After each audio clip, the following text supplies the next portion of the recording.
Hey guys, this is Doctor McFarland, and it is January, and tonight we're going to do a Head Rush live stream building rigs based on the small amps that are included in the Head Rush pedal board, gig board, and MX5. So if you have any of those products, be sure to grab them and get them set up, whether you're in your living room or your studio, jam room, wherever you like to play, or wherever you have access to a computer and you can watch. And we are going to have some fun. So, small amps. We're talking about tweed amps. We're talking about the little blackface Fender amplifiers that come in the Head Rush. And you can get some really cool tones. Maybe not so much metal. Maybe not so much, some of the crazy genres.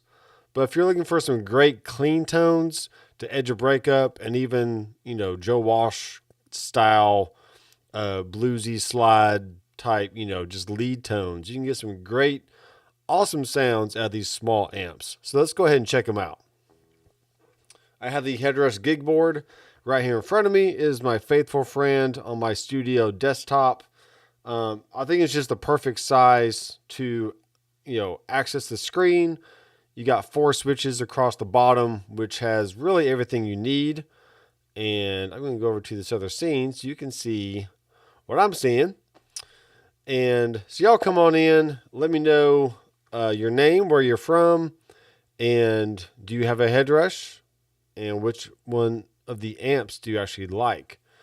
And we have the first hello in the house.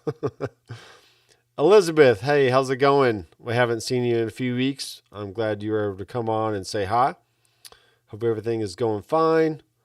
And for me, the kids are in bed. My wife is at book club. And I have the little Owlet app that will notify me if a baby is awakened or something. But so far, so good. He looks like he's just sleeping away. So we're fine. We're fine over here. All right, so as with any new rig that I build on the Head Rush, I prefer to... She's busy doing parent duties, which is just the way it goes sometimes, It's just the way it goes.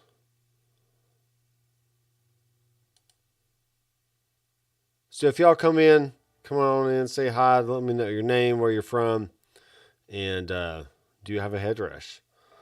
So I like to start my rigs kind of in the middle because I know I have a certain amount of blocks that I can put before the amp and a certain amount of blocks I can put after the amplifier. So I'm going to go ahead and choose this one. And we got some tangerines, which is the orange 8030 on top. Then we have the Engel Powerball Deluxe Gain Mod, which is really cool. And then we have some small amps. We got the 59 Tweed Deluxe, a Tweed Prince. And then there is some Black Vibe, which is your blackface vibrato amp, or a deluxe reverb, if you will. A Black Mini, which is cool. A Princeton and a Princeton reverb, because there's 2 different kinds of Princetons. There's one without reverb and tremolo, and one with reverb and tremolo.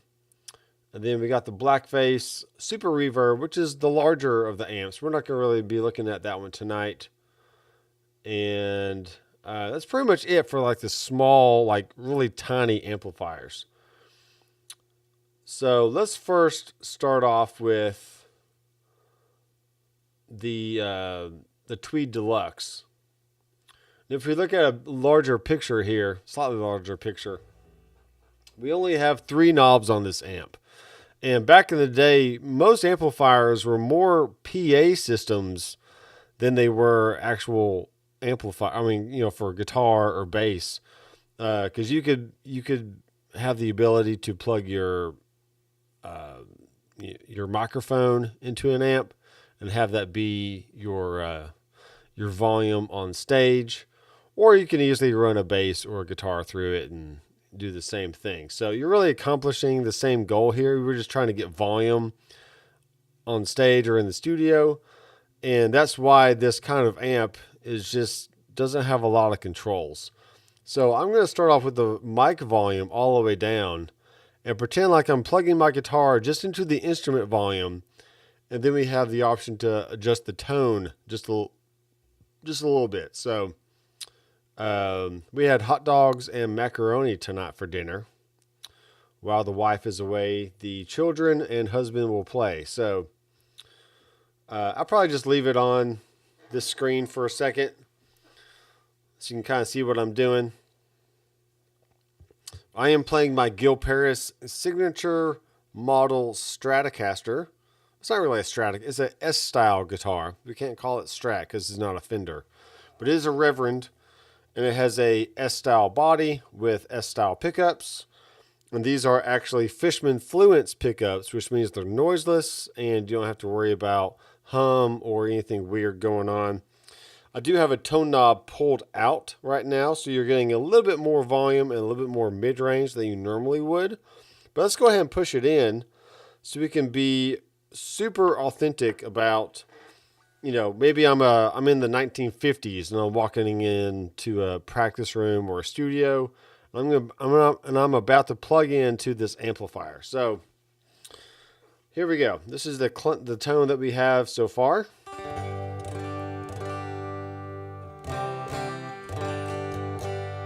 And we are very, very low on the volume. So there's a few things we can do about this actually. If we want to go to our cab, this is a 2x12 silver cone cab. And let's switch it to something else. Let's actually go with the 1x8. Just see what that does. So we're kind of keeping it on the small side.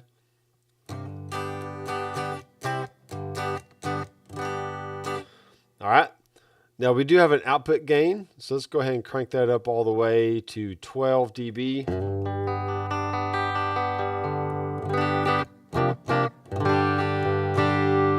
And that basically serves as a volume fader that we can just push up and get just more volume out of the rig. And so far, I'm feeling pretty good about. I got a good clean tone.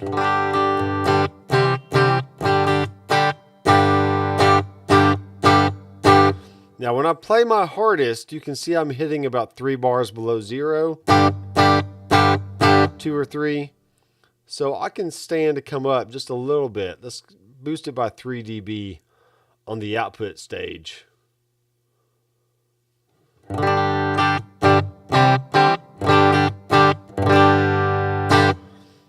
right, so we have a tone. It may not be exactly what you're looking for, but that's something that we can easily tweak. So let's go back to our cab here, and let's put something that we would definitely have back in the day, and this would be an SM57.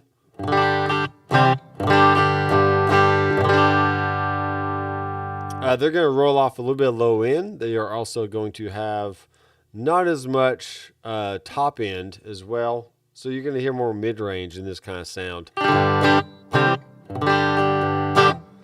And I just noticed I am sending a little bit to my aux 1 channel, which has a reverb on it. So let me turn that off.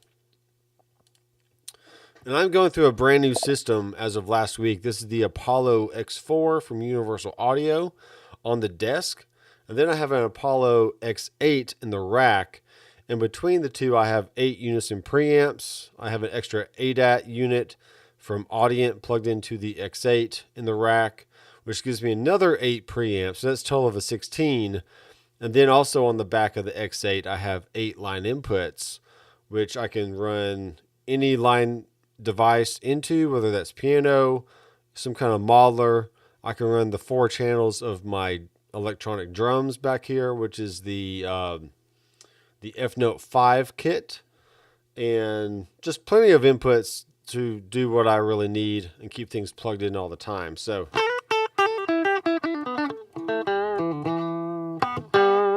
okay, I am on the bridge pickup here. And Lucas is in the house. He says, greetings from Brazil. So come on in, Lucas. If you have a head rush, go ahead and get it set up here in front of your computer and you can follow along. Or you can pay a $20 fee on my website and get access to all the rigs that I've made in the past in these HTS rigs live streams, and all future rigs that I'm ever going to make. So I try to do once a month. And I also have a headrush tone sculpting course on my website that goes through every single amp, cab, microphone effect that you get in the headrush. And I'm always updating those because we keep coming out with more updates. So if you want to help support the channel, that is a great way to do so. Now, for those who don't know about axis on and off, a axis, where's a microphone here? Let me grab a mic. So here's a microphone, right? This is just a Samsung Q1. It's just a cheapo little dynamic mic. But with something is on axis, that means it's straight ahead at whatever it's pointing at. Okay, so imagine this camera lens is the speaker cone that I'm putting the mic in front of. If I turn it to off axis, it's going to now take it directly in front, and it's going to turn it 45 degrees, somewhere in there, 45 degrees. So you're getting less high end coming straight into the capsule of the mic, but you're also getting a little bit of off axis low frequencies coming off of the cone. So that's what the on and off axis does. So on axis is going to be a little bit brighter for you. And then off axis is going to be a little bit darker. And to me, that just sounds like a little EQ shift going on. It's not like totally drastic, but that sounds pretty good so far. So this is a clean tone for sure. We're not getting a lot of grit out of this. We can turn the tone up to make it a little bit brighter on the amp. But you notice the low end kind of goes away. There's not a whole lot there anyway, but okay, so maybe we want to keep the tone down. Let's try it a little bit lower than around 30%. Okay, that's definitely a little too dark. So we'll keep it around the 50-ish range. Now, different microphone types will allow you to capture a source, and have it sound different. So let's go back to on axis. But this time we're going to choose the MD421.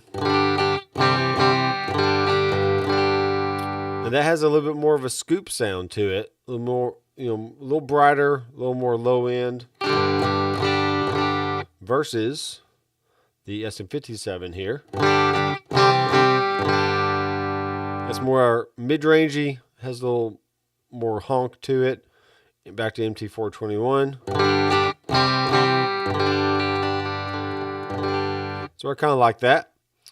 We also have some condenser microphone options, which is the Neumann 67, the 87, the AKG 414. And then we have a ribbon option, which is the Royer 121. So let's go to the 67, see what that sounds like. Okay, now we're getting a little bit more low end and just a little bolder sounding. And then here's the 87. Not tons of difference, but each one sounds just slightly different.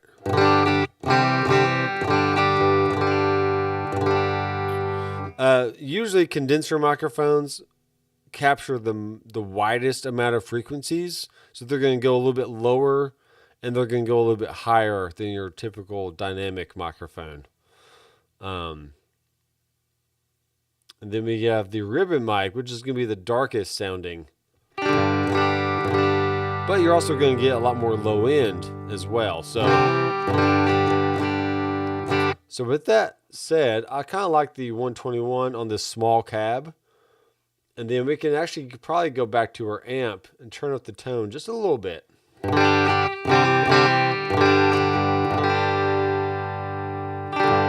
So we've taken something that is naturally small in size, and then just by the nature of what mic we put in front of it, we can kind of capture a little bit more low end.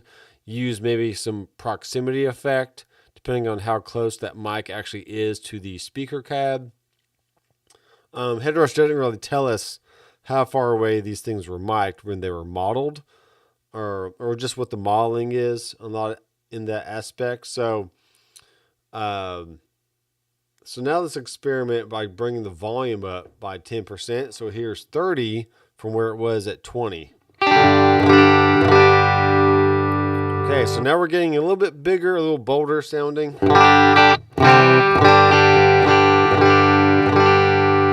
And I want to make sure that I do have my output set to monitor, Q outputs. Just making sure this is set how I want. Control room is set to mix. Okay, so we should be good on that. And I will bring down the fader of the quad cortex a little bit because I don't want to get into the red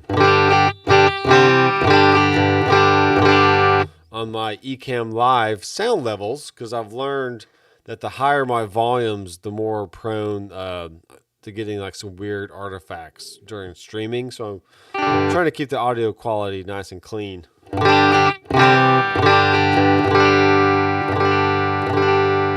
All right, I'm pretty happy with that. Very happy, actually. So now what can we do? We can add in a reverb. And we can mimic the sound of maybe a spring reverb that we would hear either, I think back in the day they had amplifiers, but they also had spring reverb units that you could attach to an amplifier. And so it sounds like that. And I'm going to say just out front, I've never been the biggest fan of the Headrush spring reverb. But it is just very springy, and it just is what it is. So, if you like the sound of spring reverb, I think as long as you're playing consistently and not just like, just playing short chords, you don't really notice the reverb all that much. All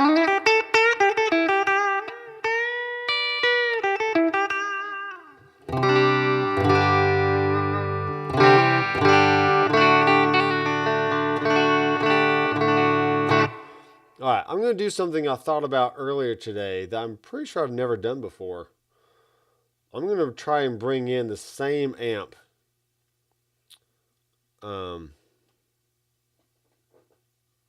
And I can. So what I'm going to do with this is this amp 1 is going to be my clean tone. Then amp 2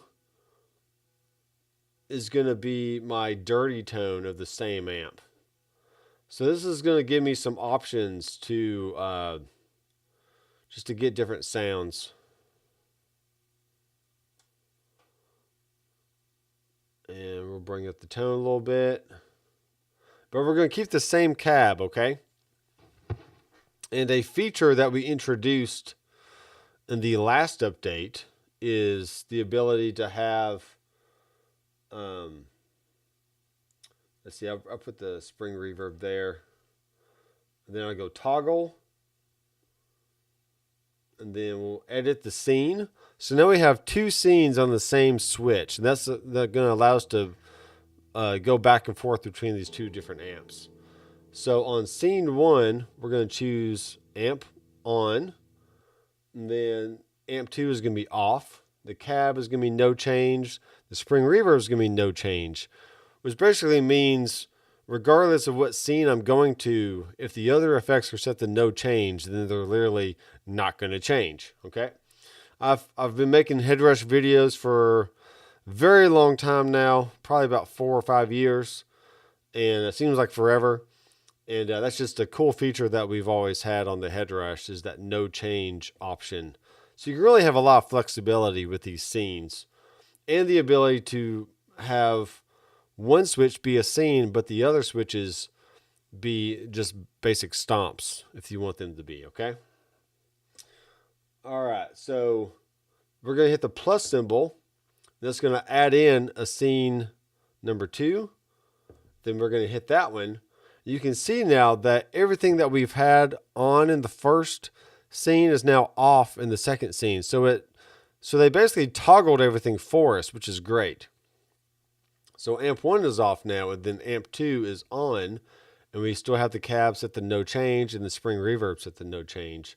And the gig board actually has an external amp option, so you can do channel switching. So that's why you see that external amp right there, okay? We can edit the colors, but let's just go ahead and see what we have here. And I'm going to save this rig and call it HTS. What are we going to call it? Tweed. TW for Tweed. All right, so I'm going to hit the switch. And you can see the scene right here is going to indicate the color and what I'm actually doing with the amplifiers. Okay, so light green, I guess, is going to be my clean. And then darker or lime green is going to be my overdrive. Okay, now the problem here is it gets pretty loud, right? If we crank this up all the way. And there's really not a way to adjust that volume after the fact unless we do something like this. Sometimes I bring in a dynamic EQ, which is perfectly fine. But this time I'm just going to bring in an expression and just a simple volume pedal. We'll make it linear. And we'll just bring down the volume. Let's see what bringing it down 70% does.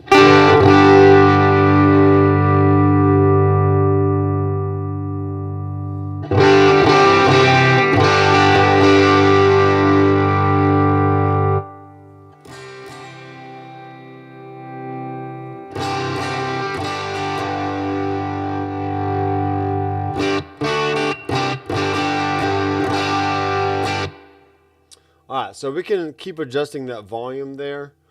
But what I'm going to do now is go back to my ... hardware assign, go to edit.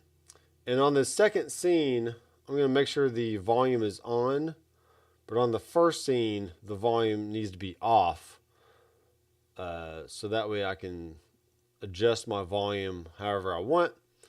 We'll go back to this amp. We're not going to crank it all the way. Let's go about 70-ish%. See what kind of tone we got.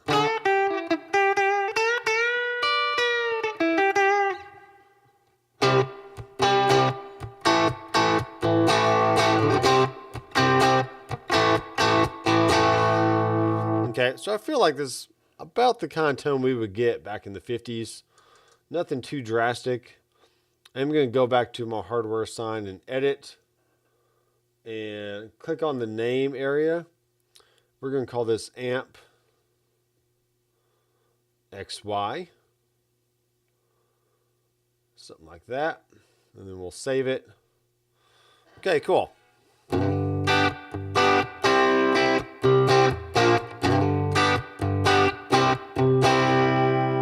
we'll hit the switch.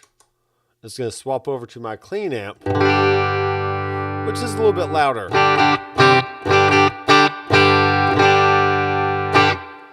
So I can do a few things here. I can bring down the fader on my console.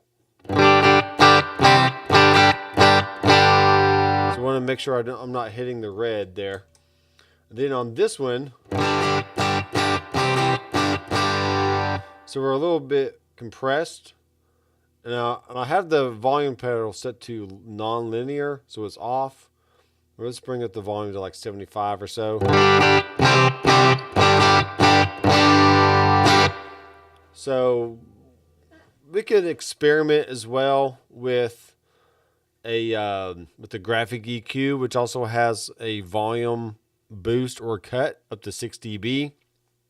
But maybe 6 dB wouldn't be enough. I'm just not sure. But at least with the graphic EQ, you can also adjust the EQ balance a little bit if you feel like things are getting too honky or whatever. So let's experiment real fast. And let's see what a graphic EQ would do for us. So I'm going to go to gain and just boost it all the way up.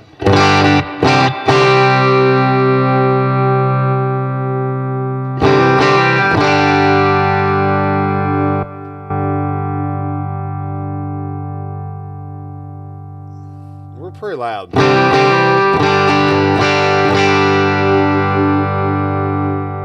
So I think in this case I do need to bring it down. So it looks like we can bring the gain down by 20, but we can only boost it by 6. So that's a good thing to know there. So let's bring it down by 6 and see what happens. Maybe a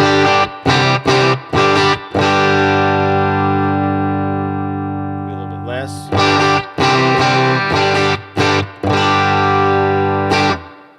Okay, now we have the option.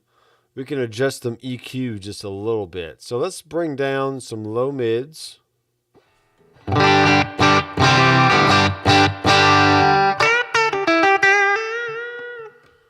Okay, we can boost the amp just a little bit more.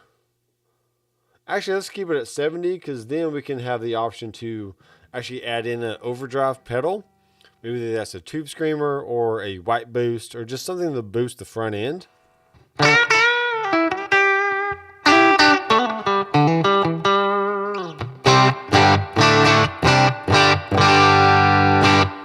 Okay, so we got a graphic EQ after. Hardware assign. Let's go to edit. Let's turn off the volume for now and turn the graphic EQ on. Go back to our scene 1. Turn that one off. And I'm really just kind of experimenting. And I like the scenes feature because it allows me to have a good clean sound. Alright, it's pretty good. And then go over to my heavy amp. And just drive it a little bit more. Okay. Now let's go ahead and add in some distortion. A few different options here. Let's just start off with a white boost. And we'll keep everything where it is. Okay, the bass is way too high. Maybe bring up the treble to add some brightness.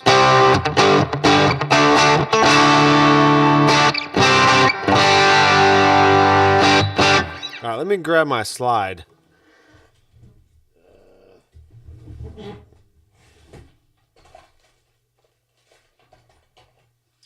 I haven't played my mag slide for a while. I got this at the NAMM show in 2021, so it's been a while. But it's got some rivets around the bottom, so you can kind of bend your finger a little bit. So.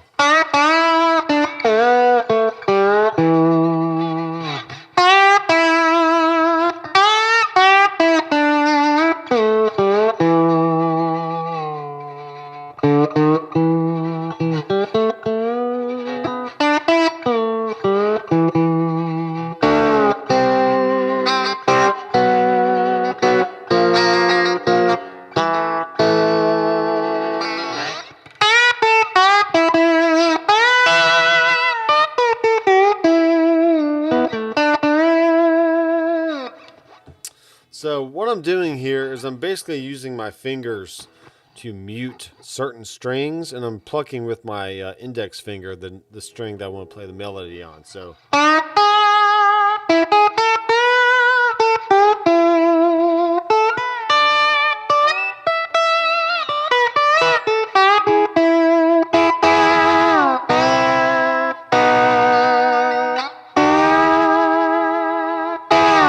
Okay. Sounds pretty good in my ears, and actually the live streams sound a little bit better than I actually hear what I'm hearing now. When I listen back, they're like, oh, that actually sounded pretty good. So,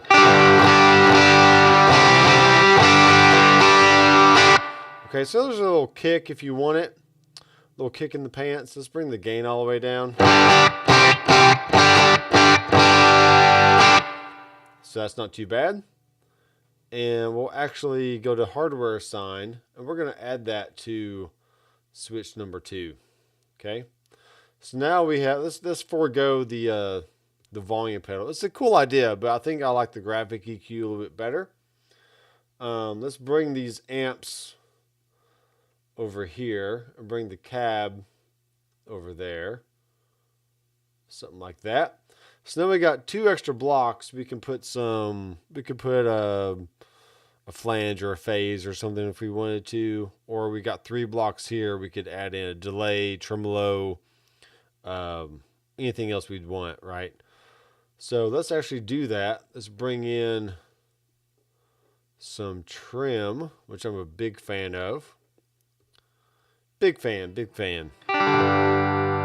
this is stereo. You hear it going back and forth? You should. You should be hearing this right now. Dude, that's crazy.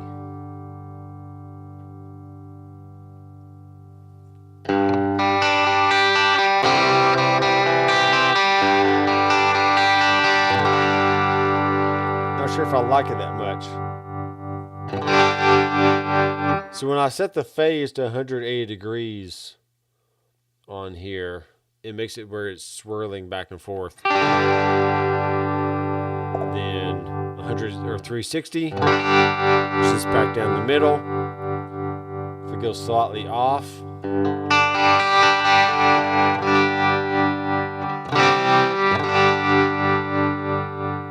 have a good night, Elizabeth, okay? So anything other than 0 or 180, you're going to get some weird phase shift, which may be what you want. You can also lower the depth.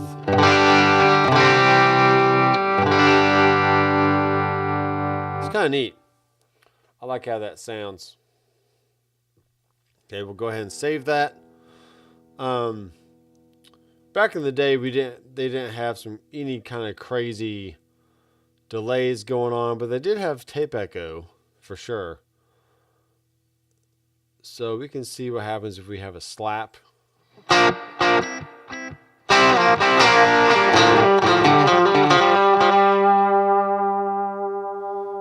let's turn the sync off. We'll go like around 250 or so.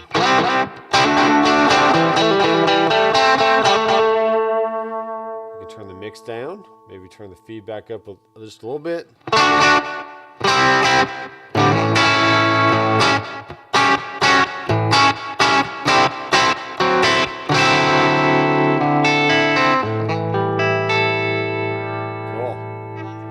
Turn it to wow. So wow and flutter is what happens when you have the tape run across the capstan and the play heads. And you just get this weird timing thing going on.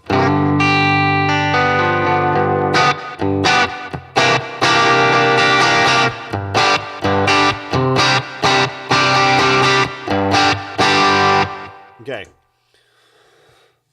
So we got some good elements here in the rig, and you can go a little bit farther and you can say, let's go ahead and add. There's a few things you can do. Since this is a fairly minimal rig, you can just assign the tremolo and the delay, the tape echo, to the switches, and we only have 4 switches, so we can just use switch 1 to turn on and off our clean to heavy amp. Okay, and then we can have switch 1 add in our boost, switch 3 adds in our tremolo, and then switch 4 adds in our tape echo. Okay, so that sounds pretty good to me. There's a nice clean tone.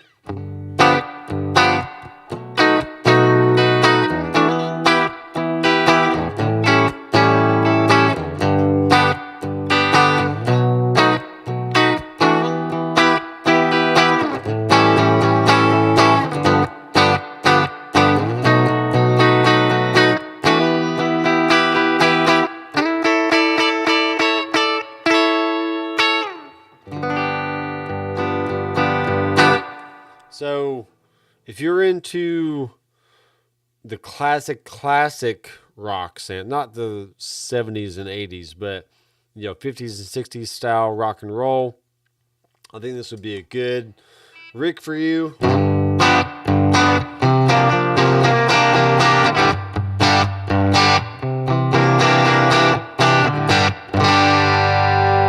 Well, that amp doesn't really sound that hi-fi, but small tweed amps, I mean, they when you crank them up, they kind of sound like they're going to blow up almost. So I can go to my neck pickup.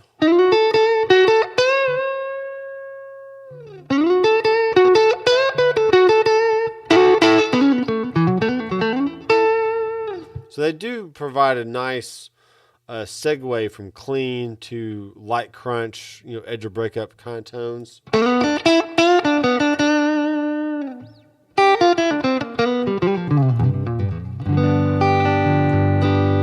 But if you take your switch and put it on the 5th position, maybe turn down the volume knob just a touch, you can easily get back into your clean sound pretty fast. So, and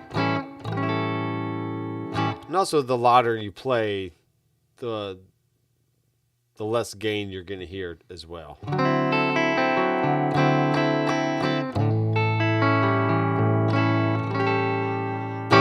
So I hope that makes sense. And we got 9 people watching, but not a lot of people talking. So let me know your name, where you're from, and if you have a headrush product of any kind, whether that's the pedal board, the gig board, or the MX5. And let's just keep this thing rolling. So what I like to do now is I've basically set the stage for a template that I can use for the rest of my sounds. Okay.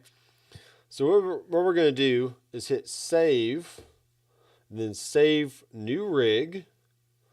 We're going to call this HTS, and let's do a BL Mini. So that's the other really small amp that we have.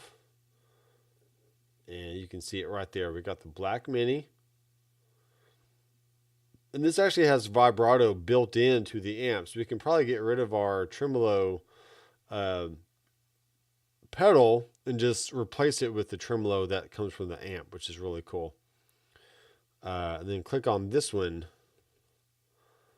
We'll also bring in the Black Mini.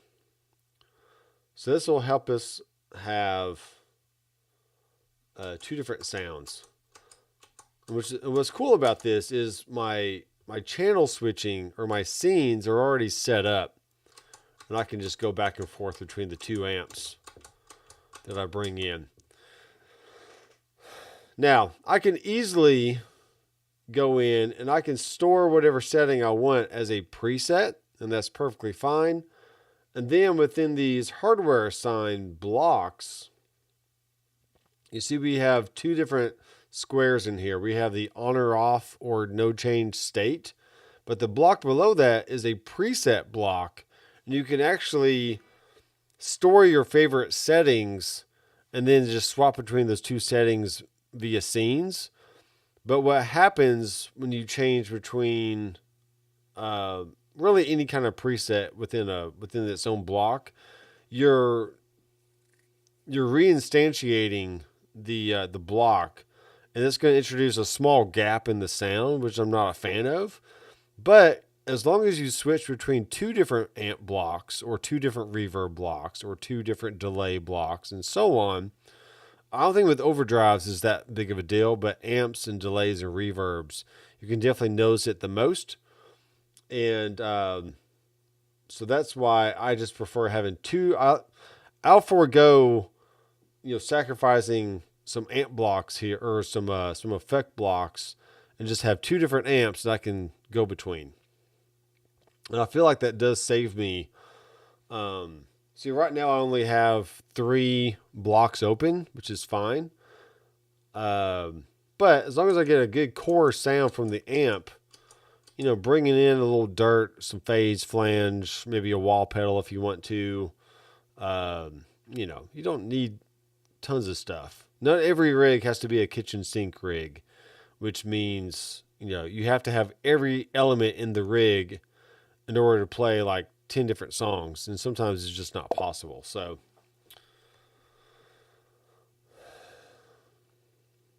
we got a question here. It says, Rex Morgan, do you have a video there to cover how to customize the interface? I'm not exactly sure what you mean by customizing the interface. This is pretty much what you get. You get 11 blocks. You can touch this little 4 blocks in a row. You can change the split signal. So you got 2 different kinds of split signals. But for me, I always just go in line for everything.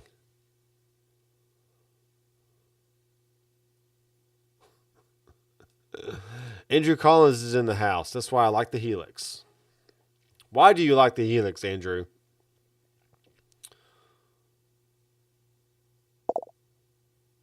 Customizing the interface? I'm not sure what you mean.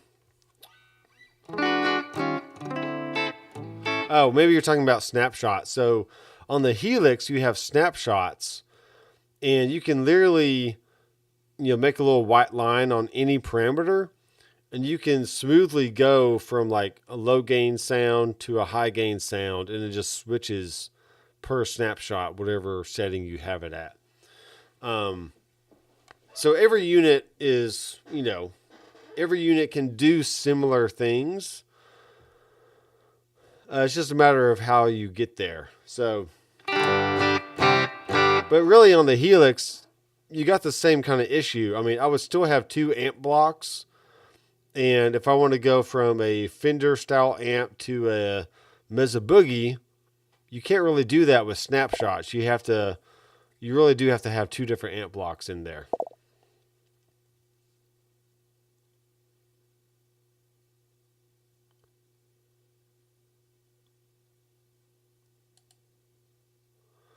Rex says, I've seen a video where you have sliders available to edit pedal parameters that I don't see on my unit. I'm just not sure what that is. There's really not pedal parameters that I don't see on my unit. Pedal parameters. I mean, you just have to go in and... So that is one of the main differences between the pedal board and the gig board. A pedal board has 3 knobs on the side that you can basically scroll with your finger up and down and then use the knobs to adjust the parameters. But if you double tap on a pedal, you can just slide it back. You slide your finger on the screen back and forth. And that's how you do that. Okay. It's called the effects edit screen.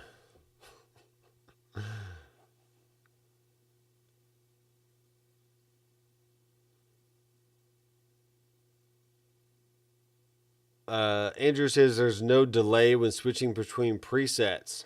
There actually is a small delay. And if you're using 2 lines on the Helix, you want smooth, you want spillover between presets, you have to take off one of those lines, and now you're stuck with only 1 line with 9 blocks of elements you can put into the rig, and in that case you can have spillover between presets. And I have a video on that on my channel if you want to check it out, or if anybody wants to check it out. But we can sit here all night and compare, headrush versus Helix or Quad Cortex or Kemper or Fractal or whatever else.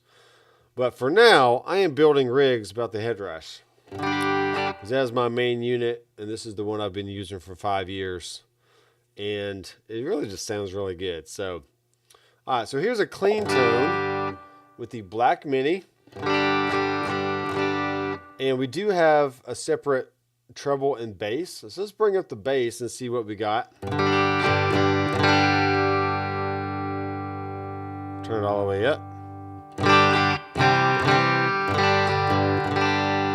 Okay, so even with the bass all the way up, we don't get tons of bass,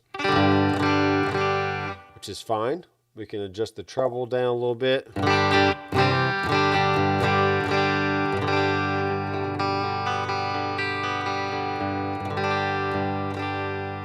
I appreciate that, Rex, for your support there. Pair character bowing down saying thank you. Awesome. I appreciate that. Always glad to help with any kind of questions you have. He does say, I wish that was available on the larger board. Thanks for sharing your wisdom. I set up my first rig following your tutorial. Nice. So with the smaller units like the gig board and the MX5, they didn't have room to have the little knobs on the side of the screen. So that's why they had to have little sliders on the screen like that. But I still think there's a huge advantage to having the pedal board because you get way more switches and there's just a lot more flexibility in where you can put things and how you can use scenes and stomps and rig view, hybrid mode, hybrid view, stuff like that. So be on the lookout. I'm going to be cranking out some more Headrush content here really every week. I need to do at least one Headrush video a week because there's just a lot of new people out there. And even though I've been on YouTube and making these Headrush videos for almost 5 years, not everyone has seen my videos and they still have questions. So let me know what your questions are and I'll be sure to address them in a future video in the coming weeks and months and years and just on into eternity. So it sounds really good. All right, so there's my clean tone, right? We can see if we can bring up the volume a little bit more.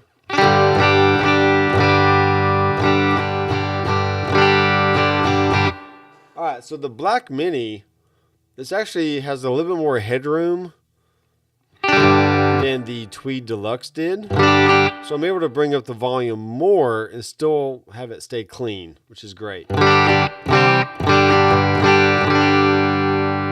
maybe bring up the treble just a little bit.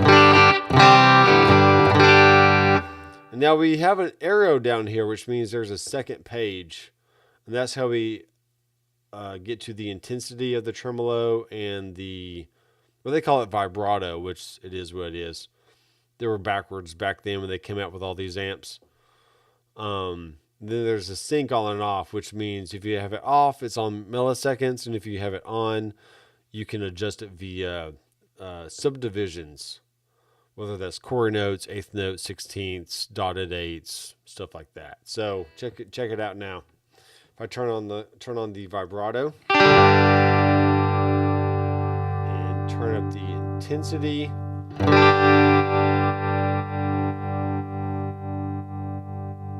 Bring up the speed a little bit.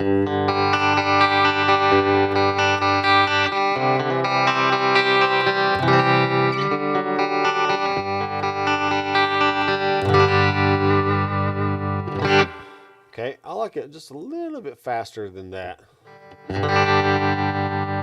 Maybe not that fast. Let's turn keep the vibrato on. And we'll turn the sync off to where I can just adjust it. I like my speed around like 5-ish or so, 4 to 5.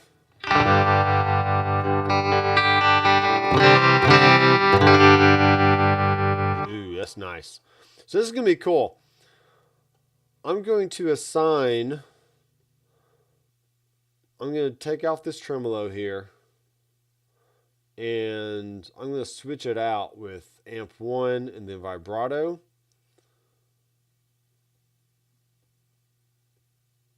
So now this is going to give me an option to have amp 1 be no vibrato. That sounds really good. Vibrato on. And then, let me go ahead and save this. If I switch over to amp 2, okay, no vibrato. So that's kind of neat. Let's go ahead and crank up this amp 2 all the way.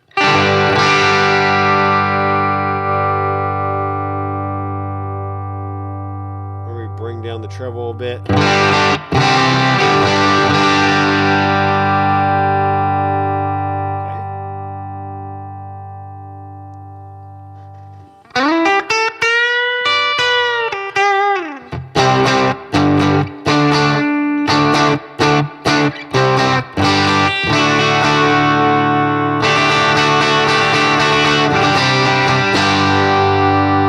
Okay, pretty cool. Back to my slide.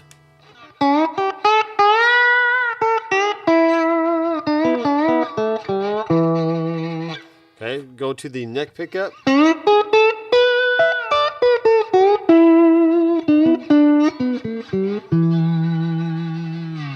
Nice.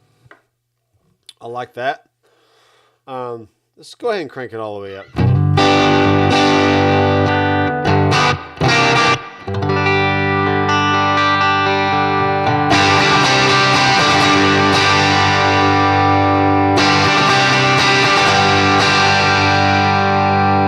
Okay. To me, that sounds like it's going to fall apart, which is what small amps do. I wouldn't expect it to sound like a big roaring 100-watt head or anything. Small amps just sound small, and they don't. Sometimes the breakup is not all that great. Let's boost some mids a little bit.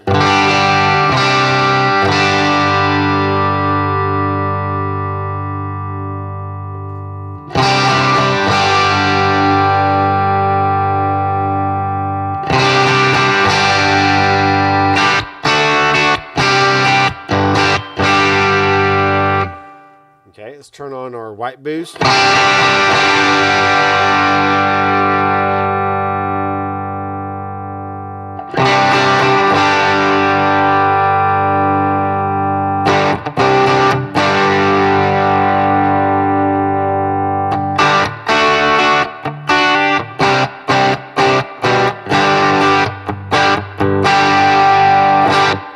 Okay, so it is a sound.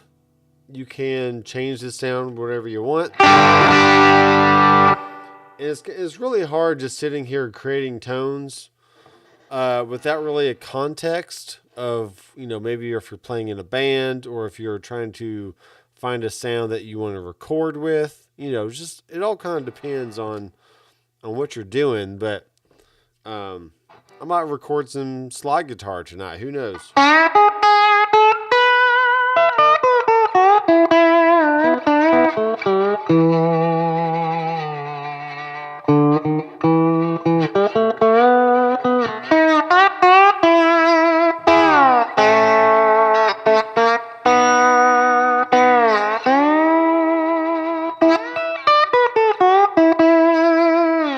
Cool. I like all that. Let's experiment to see what a tube screamer would sound like, because you can't go wrong with the tube screamer. So drive all the way down, tone in the middle, and then level all the way up. This is going to give you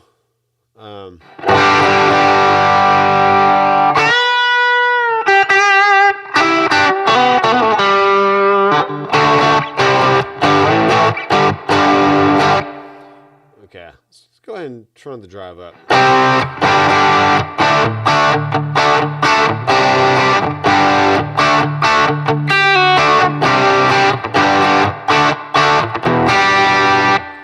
Okay.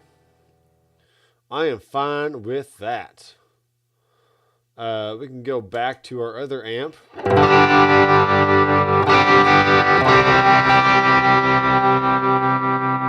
And that sounds good, having the drive on. We also have our vibrato on. Let's actually take out the white boost. So you can just grab the block and pull it straight down, and it deletes it. And we will go to hardware assign, and then we'll make sure we add our green JRCOD. So the JRC is named after the chip that's used in the tube screamer to get its sound. Now we can turn that on.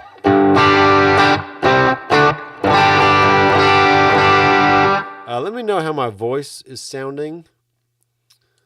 I could cut some bass a little bit if I need to.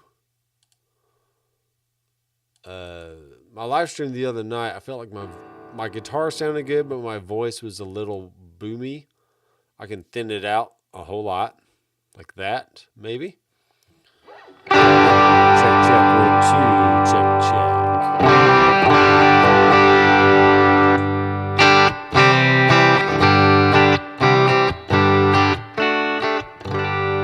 Cool. Here's the 5th position, neck.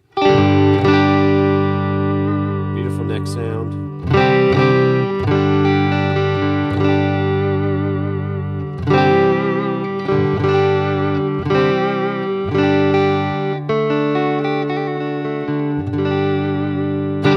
Now for the studio, you have a little bit more, you don't need as much flexibility as far as switches. Now, what's great about having the pedal board, which is what I was saying earlier, right now I'm only able to have the JRC, the vibrato, and the tape echo on switches, and I can turn those on and off at will, and those are perfectly fine, right? What if I wanted to use this rig and I wanted to have a longer reverb, but I'm out of switches right now, right? So let's go to an air verb. Let's go to a room, and we'll put this after the spring, and we'll like crank up the time pretty high. So let's go here.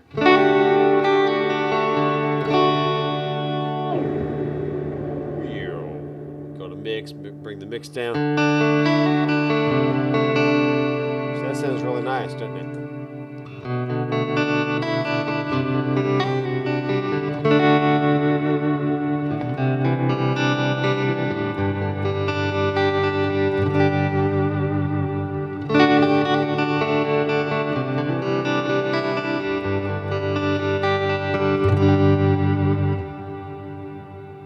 Oh, that reverb sounds so good.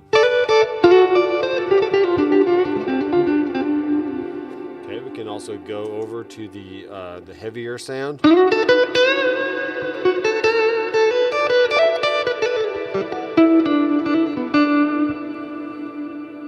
I am still on the neck pickup, so you're not going to hear as much overdrive. I can turn on the JRC.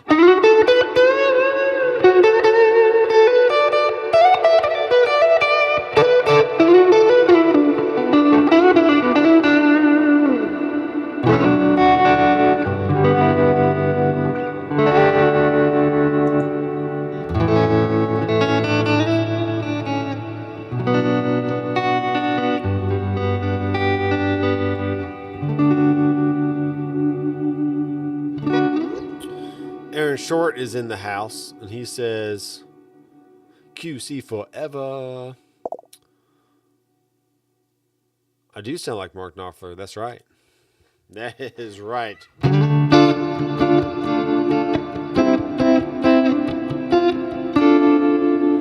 Do-da-bow.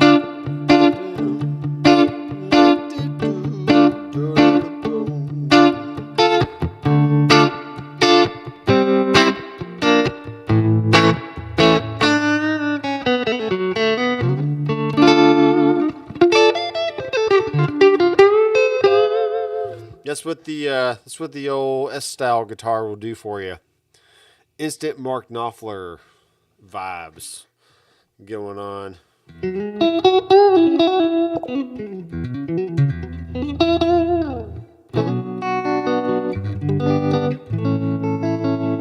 And these are the Fishman Fluence pickups, which I am very, very happy with these pickups. They sound great. I did have to charge my guitar the other day because the red light was blinking.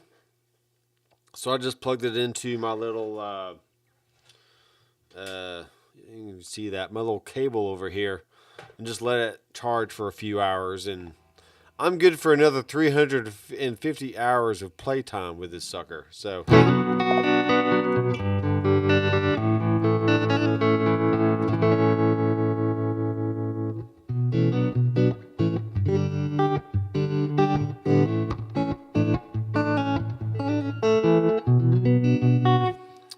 Aaron is asking if I updated Ecamm.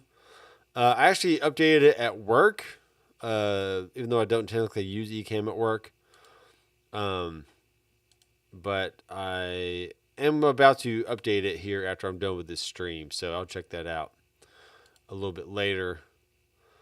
And in the Quad Cortex, there is a new JP2C amplifier, and the Headrush does not have a JP2C. Maybe after I'm done with my small amp options, I'll show you the M2 is a Mesa Boogie Mark II amplifier. Man, that sounds really nice. I'm very happy with that.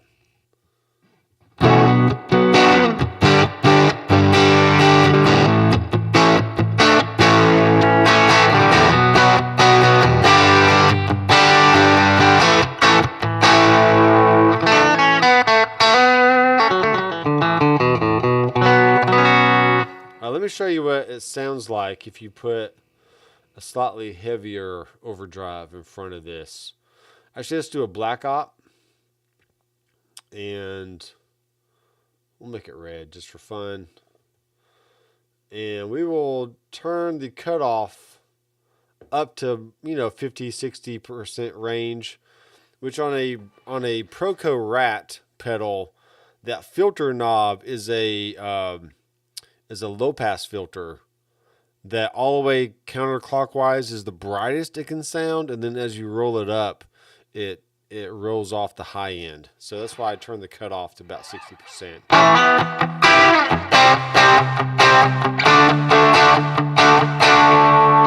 And then to make sure to get some nice saturation, we crank up the distortion, maybe turn down the volume.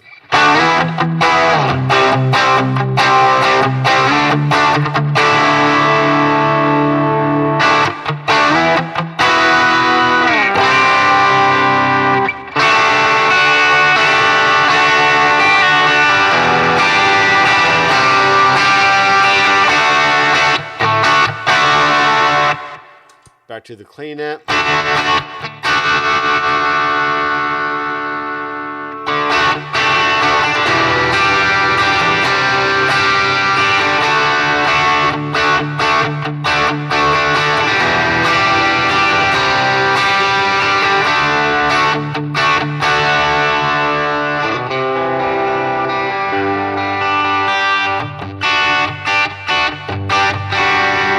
Cool. I like that.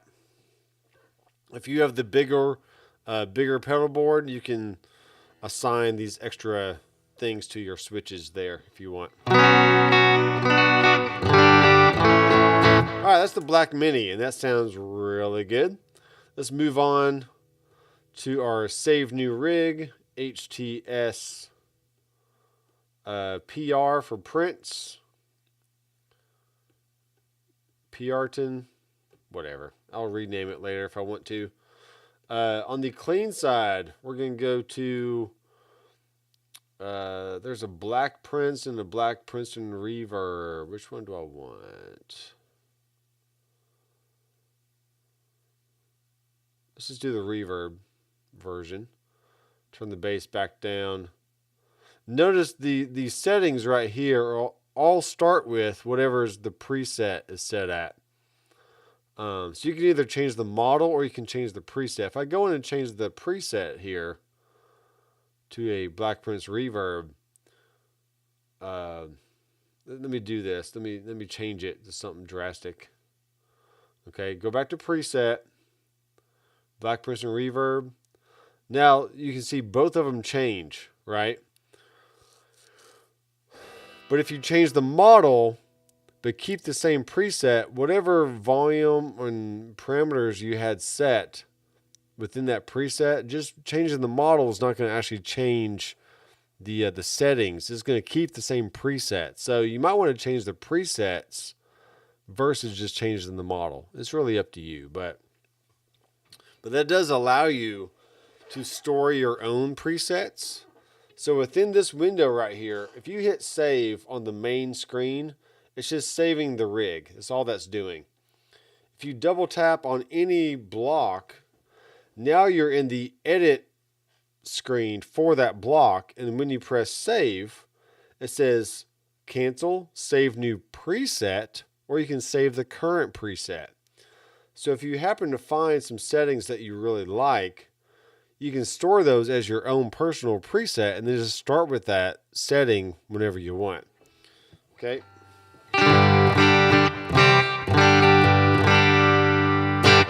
Okay, that sounds pretty good. Let's turn up the volume a little bit, get some beef. Now, that is fine. Once you find the tone that you like, you can then go to your output. See, we're in the yellow and the red just a little bit, so we'll turn the volume back down here.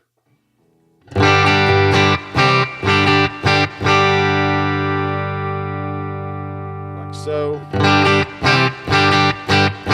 Because I do want to stay within those, within the 0 range, maybe just a little bit below. So we'll set this to -30.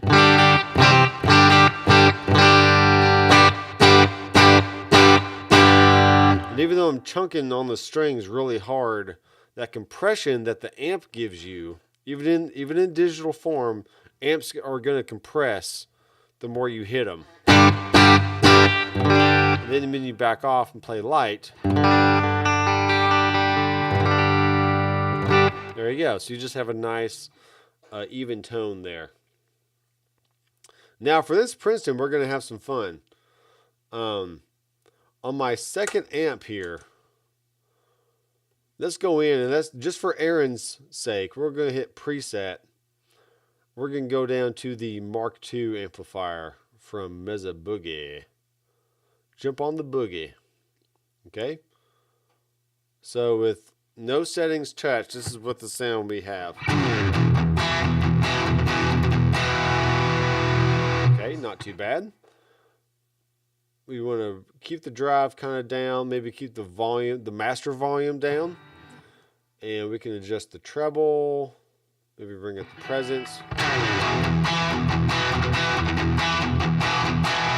And this is a little bit lower in volume, but I'm going to have to adjust that. We do have other volume here.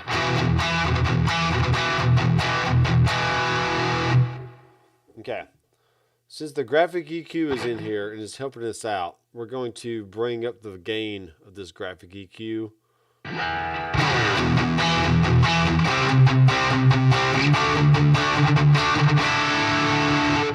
We can bring down the mid gain EQ, bring back up the mids.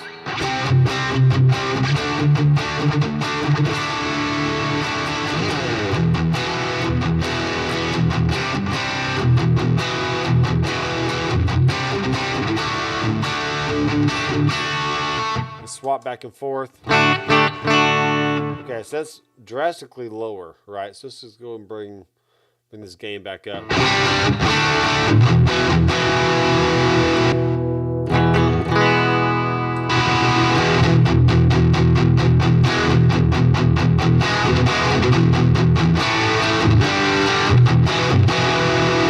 Okay, going to our amp, we're going to turn down the bass.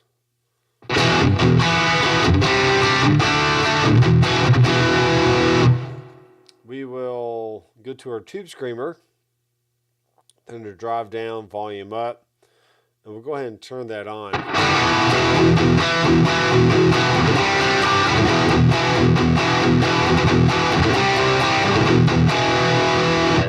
And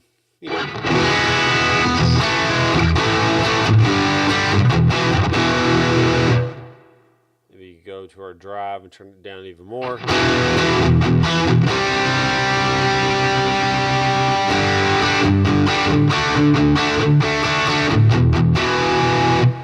So now we have really two totally drastic sounds. We have our clean,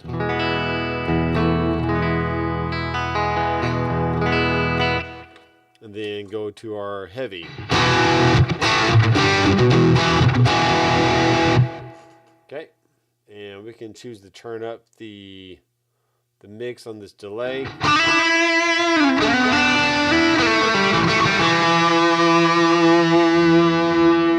Maybe not that much. Lengthen the delay a little bit.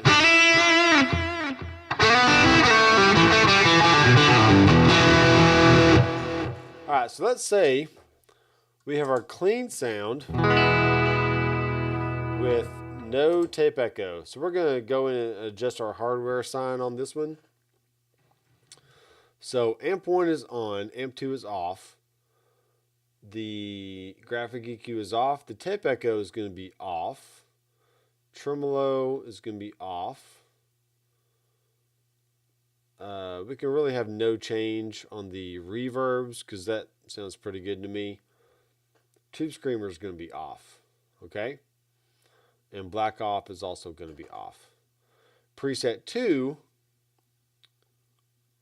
the Tube Screamer is going to be on. Black Off is off.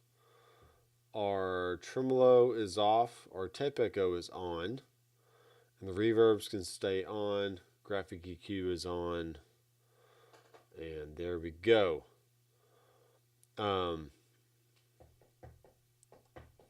Let's go ahead and change this cab out to something a little bit bigger. Something that fits the, let's do a Black Panel Lux, a 1x12. Keep the ribbon on there to keep it nice and warm sounding. All right, here's the clean with the slightly bigger cab. Oh yeah.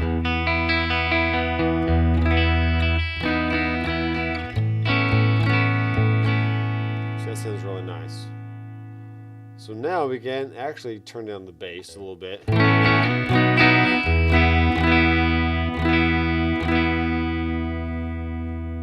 then now, if I go over to my drive sound, like so.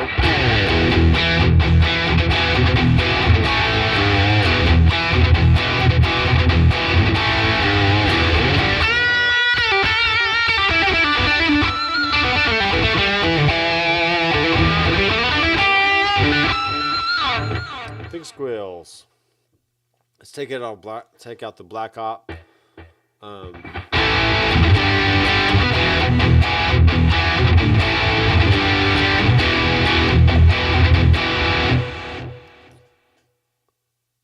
Long Live Digital. That's right. I'm going to take the gain down a little bit on this graphic EQ.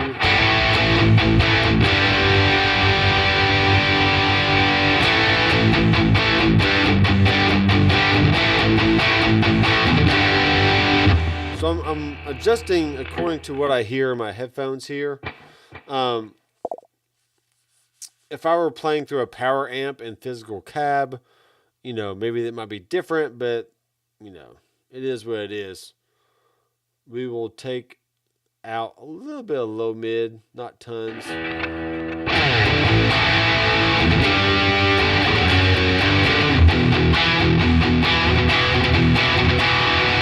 I did record a song today at work using a, what did I use? I used a Bogner on the left and a Sodano on the right, doing some kind of like chunky sound. It sounded really good. I was impressed.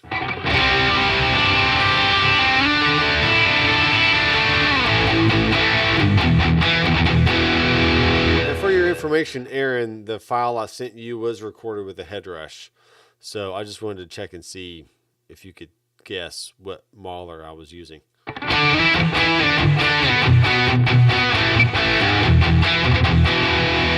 Okay, going back to our clean.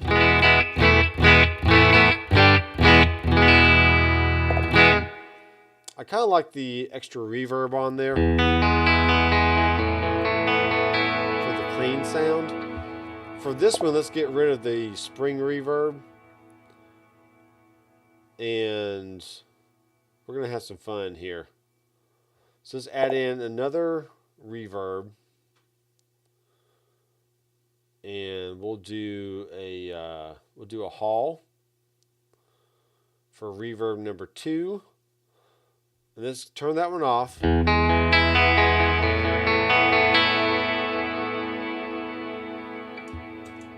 then turn the amp switch on. And we're going to have to go to hardware assigned one more time. And on scene 2, we're going to turn off that reverb and turn on that one. Then we go back to the other scene.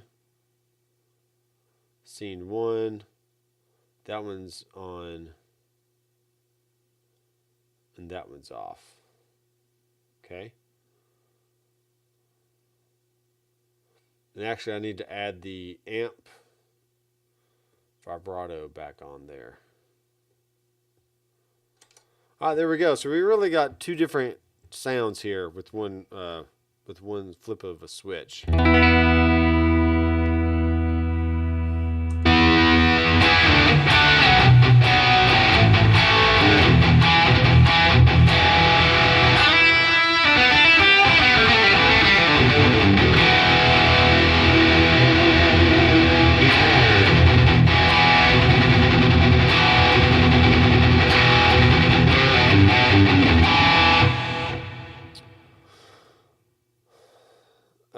Mix. And you always want to make sure the tails are on for your reverbs and your delays.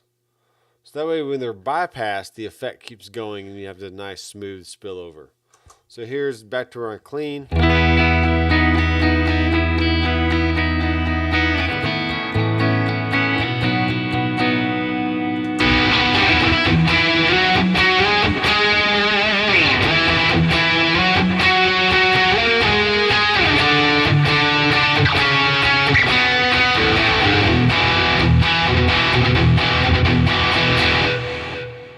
Yes.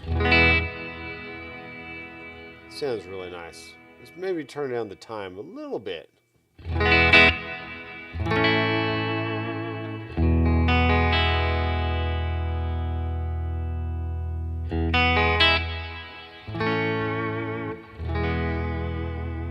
So the color is how bright the sound is. So you can have it up to 20 kilohertz, or you can bring it down, pretty low and make it nice and dark.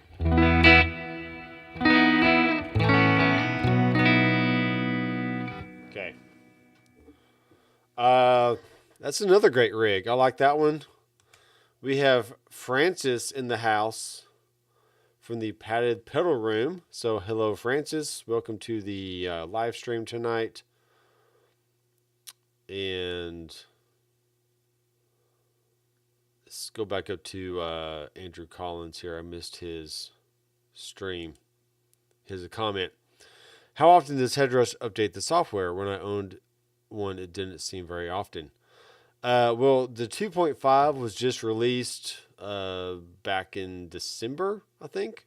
November, December. I think it was November. And shortly after that was released, they immediately came out with the 2.6 beta. That has some more cool stuff in it. So really everybody is having a hard time, whether you're Fractal or Quad Cortex or just really anybody in the technology world, due to COVID and part shortages and whatever else. You just have to change. You got to, take your time when you can, make sure you're still alive, which is the most important thing. Who cares about updates if you got people dying all over the place? And, companies will come out with new updates when they do. The new Quad Cortex just came out yesterday, and, that seemed like it took forever. And people were just on the edge of their seat going, man, when is this going to come? So it did take a while for that 2.5 update from Headrush to come out. I think about a year, actually. Almost a year. Because I remember getting the beta back in January of last year, and it didn't come out until November. But, there's all kinds of things that go on inside of a company that we're just not aware of. And if you bought the Headrush, when it first came out, there are still just tons of great stuff in there that are very usable, and you can use in a studio environment, or you can use it for live, and you can just dial in your sounds and away you go. So that's my thoughts on that. But 2.6 is now in beta, and it's going pretty well. We're not getting a lot of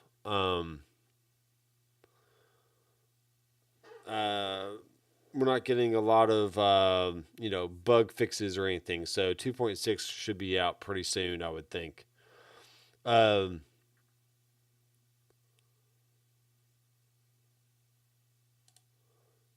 Aaron is saying no headrush products on Sweetwater. So yes, there may be something new coming out.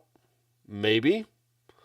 I can neither confirm nor deny, just because I don't know exactly what it is or what's happening. But maybe there's something new. Who knows? So if you're on a fence about getting a headrush, then just wait and see what happens. Aaron is asking, am I still going to sell the QC? Well, it really comes down to I love the headrush, but the QC is like $1,200 more than the gig board, and the gig board is already paid for, and the QC is not paid for. It's on a Sweetwater credit card right now that I'm paying monthly for. So I can keep it, and I can make some videos with it, do like a cool little short video series, maybe 10 to 12 videos. Then if I want to sell it off, then I'll just sell it off. But it's not something that I have to have for my personal needs, because I don't play live. I'm just a studio guy. And I think the headrush gives me everything I need and then some. So there you go. There you go. All right, let's go build another rig here. So we're going to do save new rig, HTS. So we've done the Tweed Deluxe. We've done the Black Mini. We've now done the Princeton along with a Mesa Boogie M2 amp, because why not? Let me think of another amp that we can use that's relatively small. The Bassman is a little bit bigger, but let's go with the Deluxe. Let's go with the Deluxe amp. We'll go here and we'll bring in the preset of a Black Lux Norm or a Black Lux Vibe. We'll do the Vibe version. And you'll notice that the bigger the amp, the more the headroom that we have. So we can actually bring the volume of the amp a little bit higher and still keep it relatively clean. So that sounds nice.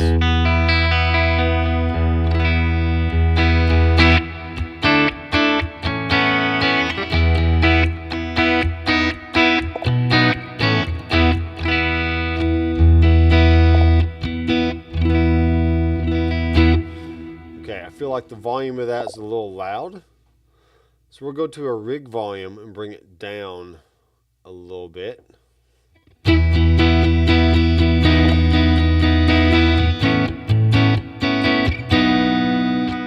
that way we keep our, around the 0 mark, but not getting to the yellow too much.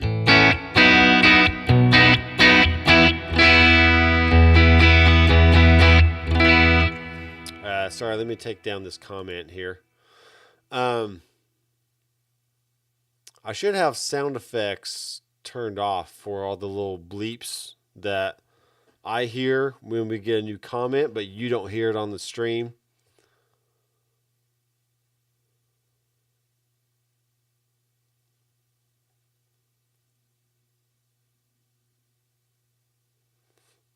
Yeah, I mean, Sweetwater definitely sells headrush because I have affiliate links for all that stuff. Just because the pedal board is discontinued or not selling right at this moment doesn't mean that headrush is over. So that's the way it is.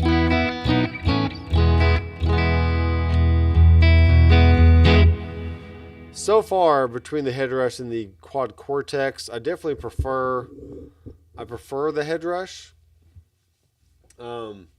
Not saying quad cortex is not great, because it is. But there's just some functionality things with assigning things to switches and moving stuff around that's just way easier to use, even easier to use than the quad cortex, and it just makes a lot more sense to me on how it's set up. But listen to this clean tone. Sounds great. I like that a lot. Let's turn on the vibrato.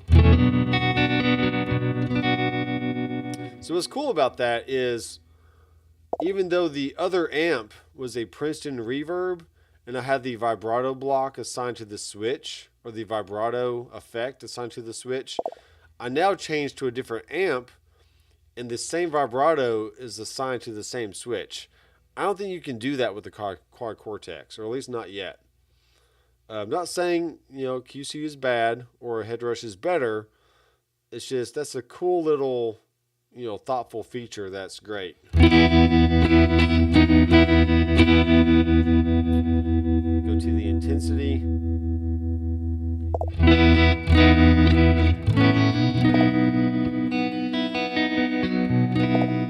Cool. I like that. That sounds good to me. Let's save it with that switch turned off. All right, now we're going to go to the same head. I swear I've never done this before. This is the first time I've ever done this in 5 years. I don't know why I didn't think of it before. I just didn't. We're going to a Black Lux Vibe. We're going to crank the volume up here pretty high. Let's go around like the 90% range. Bring up the treble. Bring down the bass just a smidge. Go back to my bridge pickup.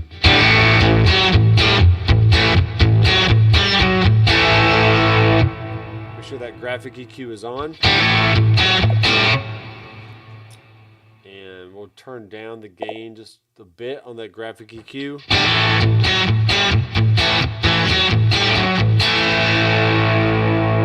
And go to the output. See, I'm still hitting the same range of the output there.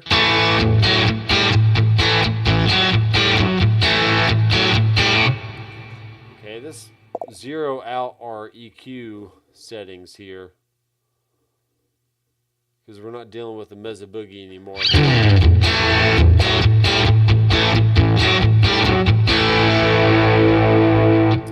And on the amp, we'll turn the bass down a good amount.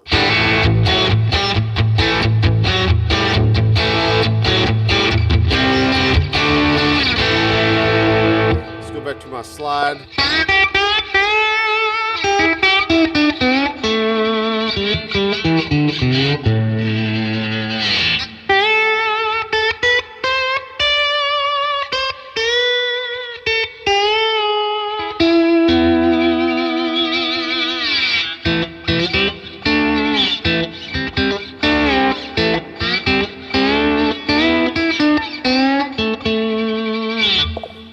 We can also turn on our tube screamer.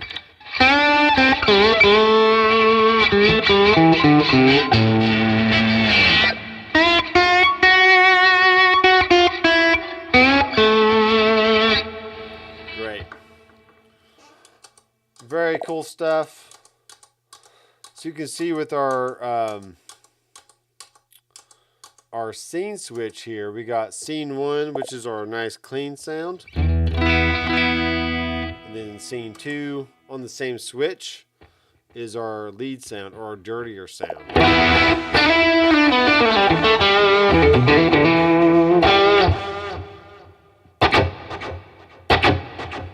Okay, maybe on this one I want to bring down the mix of that delay a little bit, maybe turn down the wow.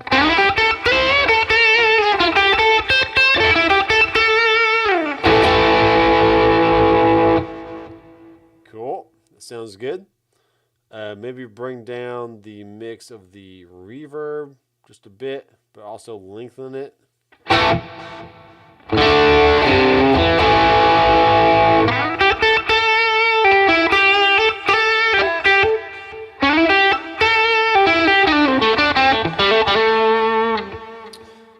Jason Roller of Alabama. Actually, him and his other guitar player in Alabama, they both use Headrush live. And if you download his artist rig or artist pack from the Headrush website, he likes using the tube screamer with the drive up a little bit, which I kind of like. So let's bring the level down, drive up.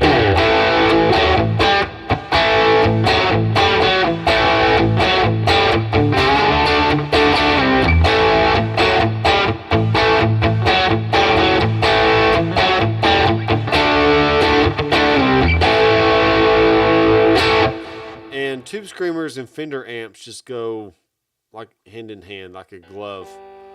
Not like OJ's glove, but like a glove of some sort. Sorry, OJ, I had to do it. Oh no. My baby's up. All right. I will do a few more things here, read the comments, and then we'll call it a night. Okay, how about that?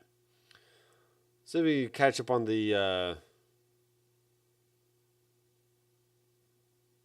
comments here.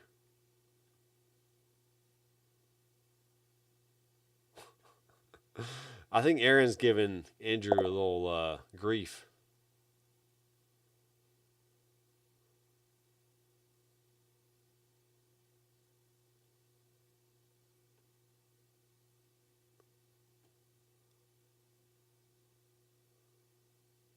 Still hear what? The bleeps?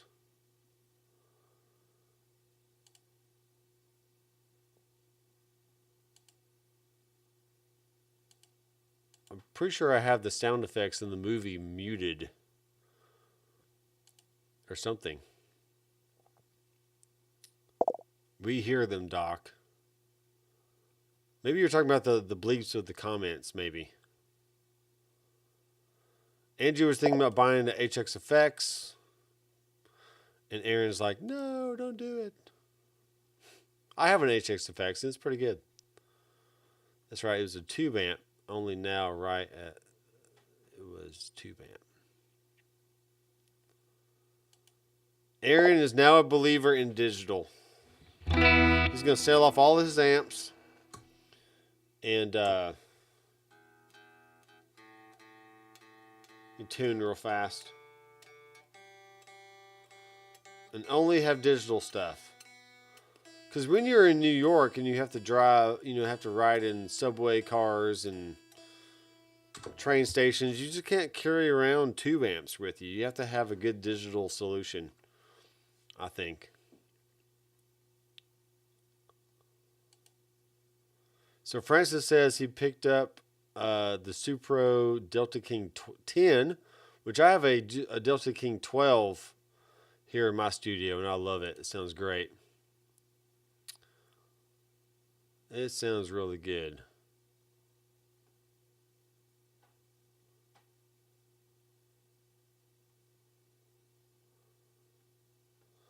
Yeah, we're just kind of talking about tube amps. Actually, I hadn't had a tube amp in a while. Aaron, how do I get rid of the bleeps in the comments?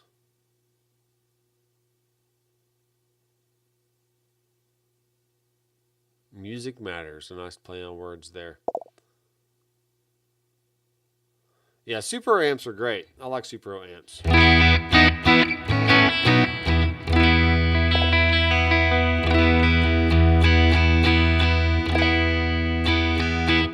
Aaron says he don't know.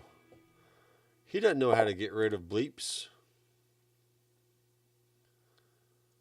Options. I'll have to figure it out sometime.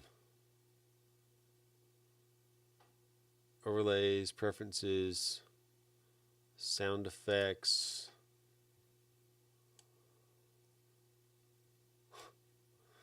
Aaron's been streaming with Ecamm for a very long time and didn't know how to get rid of the bleeps when the comments come in.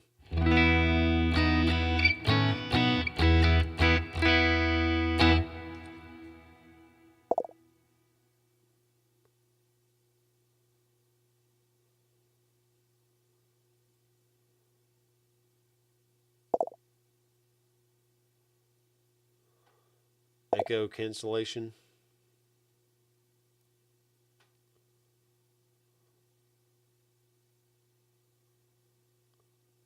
Yeah. Let's try that. Let's try that real fast. Then play app sounds. Sorry, I'm getting a lesson in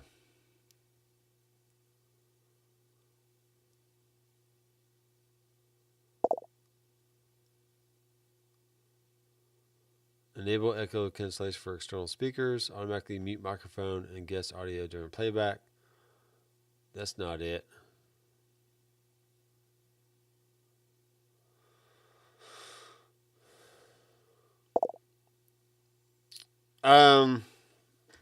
I have many different guitars, Andrew. I do like Strats, but I have a Les Paul that's really nice. Okay, so play app sounds. Play sounds for certain actions such as comments arriving. So if I turn that off, I probably won't hear them at all. But that also means that you won't hear them either. So maybe that's good. Yeah, see now I don't hear the sounds coming in, which is fine.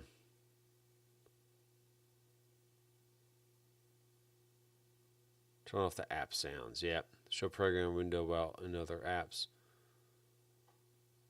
Ecamm Live forever. Forever.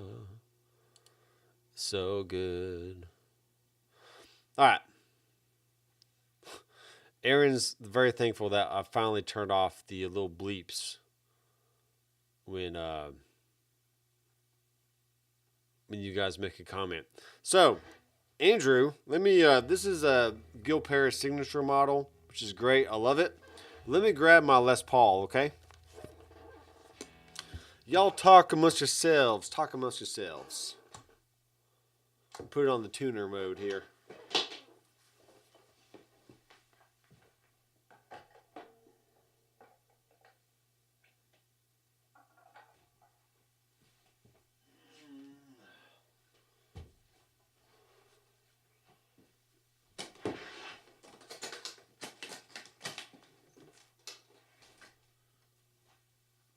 Boom, boom, boom.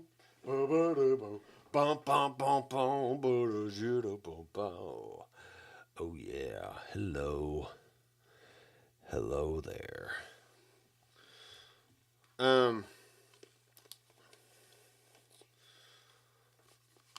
So I wasn't in the market for a Les Paul, but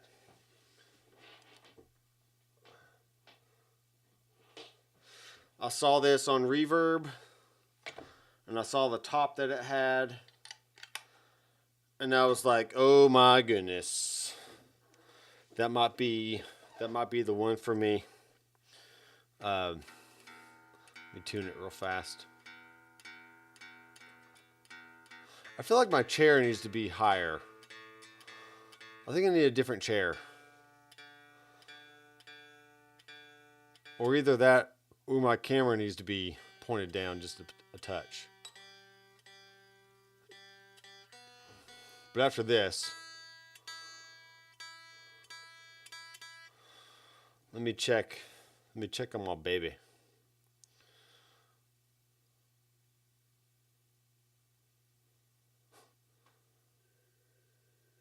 And he's back to sleep. Yay! I can stream for longer now. I'm a horrible dad. I'm just kidding. I'm a great dad. Now, anything. This is what you need to be aware of when you download my rigs from Headrush. Really, anything from our website. What I make on a Strat is not necessarily going to translate over to a humbucker style guitar. So, just for instance, we have the nice clean sound that we were getting on my S style, and now we have a Les Paul. Okay, so you might want to go in and adjust the amp volume.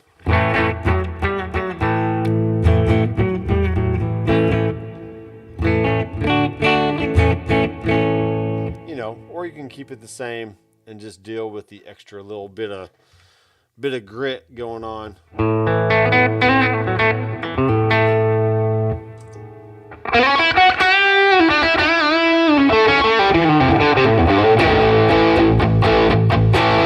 Yes, I don't care what you say, that sounds great. That sounds great. Test, test, 1, 2. So many comments.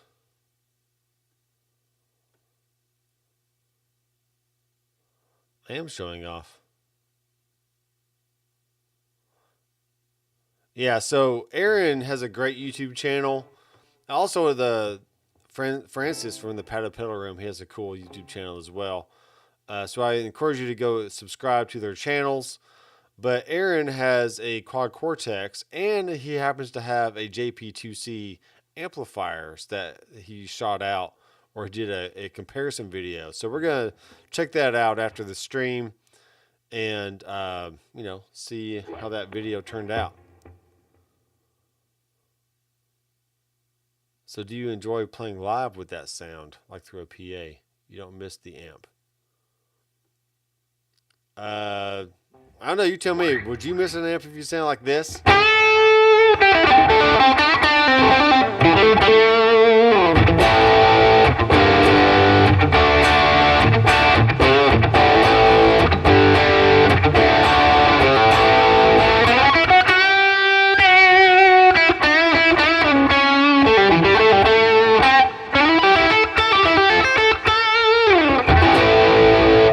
Ooh, hello.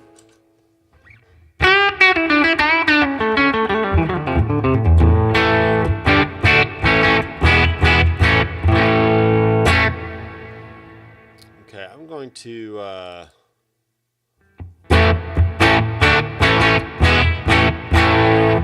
I'm compressing. I'm definitely compressing a little bit on my 1176, so maybe that's a good thing. So I do have some extra processing here on my channel.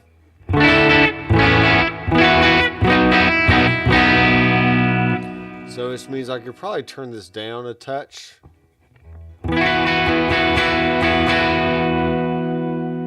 So I'm not hitting the 1176 so hard. And then I can turn up my fader.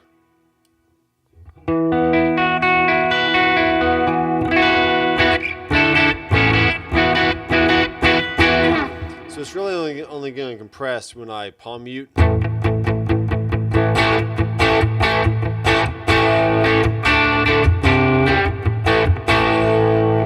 Okay, that sounds good.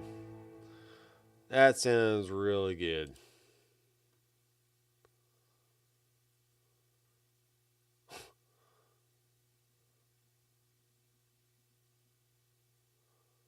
The baby won't like a real amp.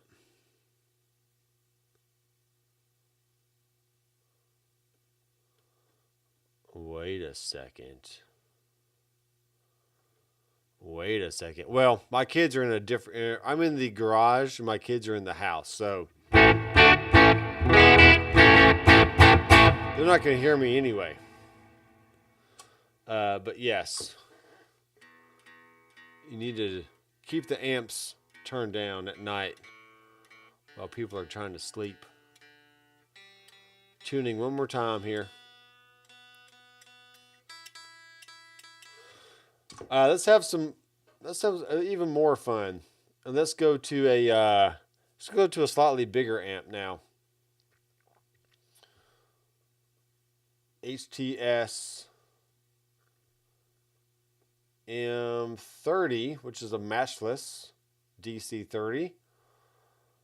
I swear, I don't know why I've never done this. I've never put two of the same amp in the same rig. I just never dawned on me to do that.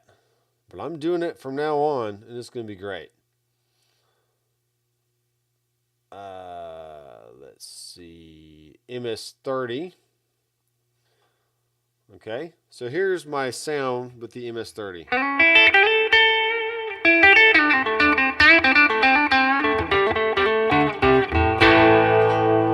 Hello. That sounds really nice. We'll take the cut down a little bit.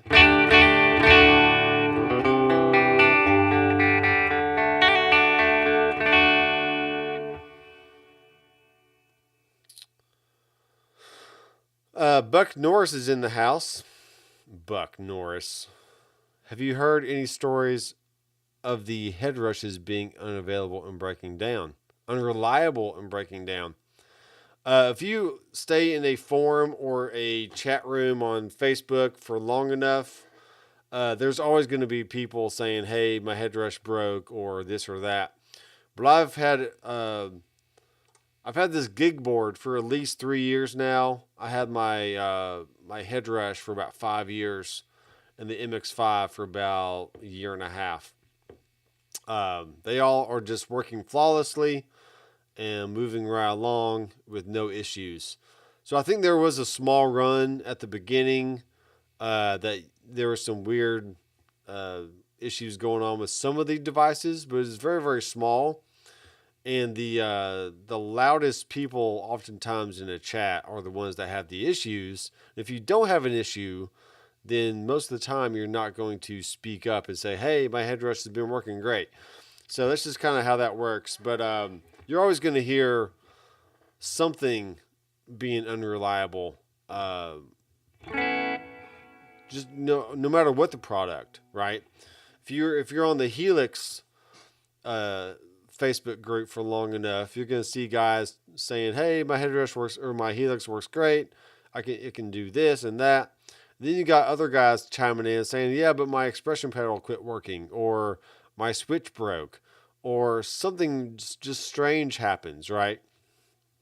So it's always going to be a very, very small, minuscule amount of people that oftentimes are the loudest on chat rooms. So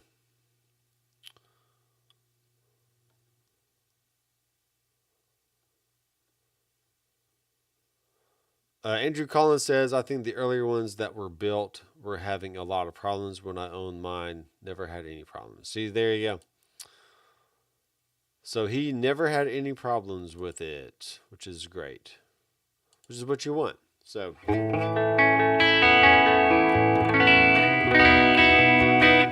I like that sound. Let's go in and adjust the output. We'll take the rig volume down a little bit more. Let's try and stay out of the yellow.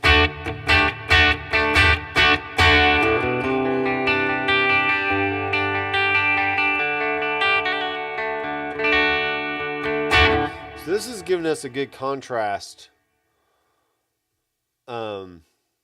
between the smaller amps and then the slightly bigger amps. So let's go with another MS-30, but this time we're going to crank it. Also, we're going to crank the master volume, which is going to give us more power amp distortion. Let's actually do that first. Let's do the master volume first, all the way up.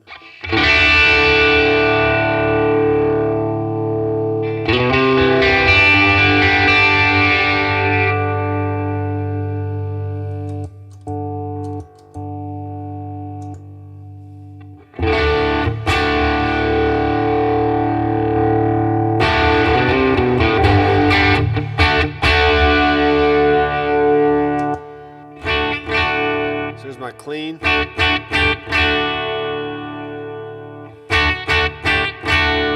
Hitting just below 0 there. We'll bring it up to even 9. And then we'll save it. We'll hit the switch. So we go over to the channel 2.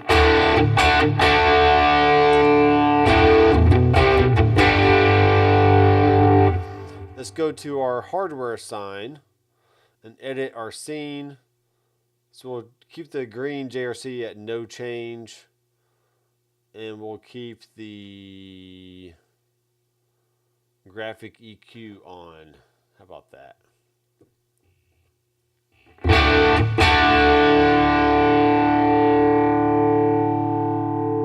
Bring down the gain on the low end.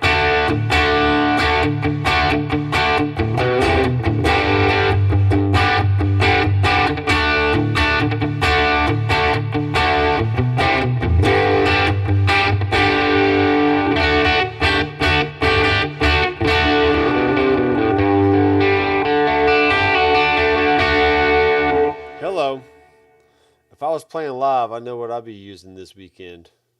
It's a great little rig here.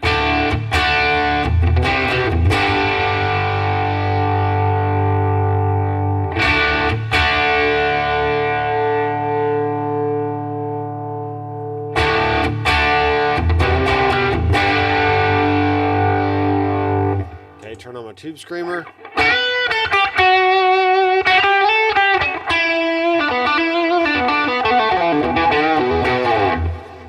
Let's have two different drives in here. Let's bring in the K drive, which is a Klon. I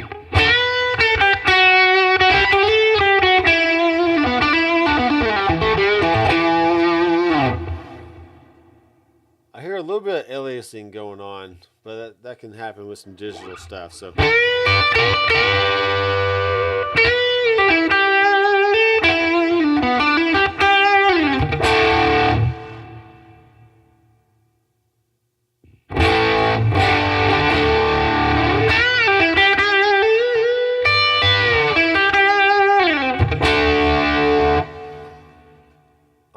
So that sounds pretty good. We'll add this to a switch. K drive on. We'll save it. We'll go back to our first scene.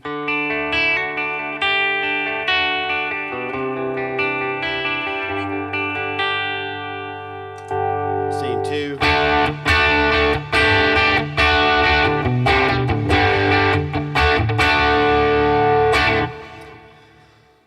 All right, guys. I think my wife is back from her book club. So I had fun. I hope you had fun. We'll check some in the comments here. And that's pretty much all we got for comments. So I do like hearing the little bleeps so I know a comment has come in. But if it means that you hear them as well, then that could be a little annoying, I guess. So I'll keep those turned off for now. Make sure you head over to the Doctor McFarland Studios website and download these rigs that I'll try to get up probably sometime tomorrow night. And then you can have fun with those over the weekend. And if you are not a HTS Rigs member, I guess you can call them a member, you can pay a one-time $20 fee and download all the headrush rigs I've made in the past and the present and the future. Also, I have a Helix Studio Presets pack that you can download for a one-time $20 fee. And if you want to get deeper into the world of headrush, I have a headrush tone sculpting rigs course that goes through every amp, cab, microphone, and effect. And I always keep those updated whenever we get a new release. So I actually need to go back and do the 2.5 update. So I'll be making videos on those elements of the headrush that gets added. And I have a music theory course if you want to learn about music theory and learn about scales and chords and arpeggios and how you can listen to music and actually understand what you're listening to as far as what the chord changes are, how to listen for certain types of melodies and just know what they are, no matter what key they're in. And also have a course on recording that you can learn how to actually capture tones, whether that's through a digital modeler or a real amp or miking up a drum kit, or learn how to edit audio in your DAW of choice and all that fun stuff. So a lot of cool stuff on the website you can check out. And I just appreciate everyone watching and commenting and giving a thumbs up and subscribing and sharing my videos and just being supportive throughout the years. So thanks guys for watching. I will see you in the next video. Keep rocking.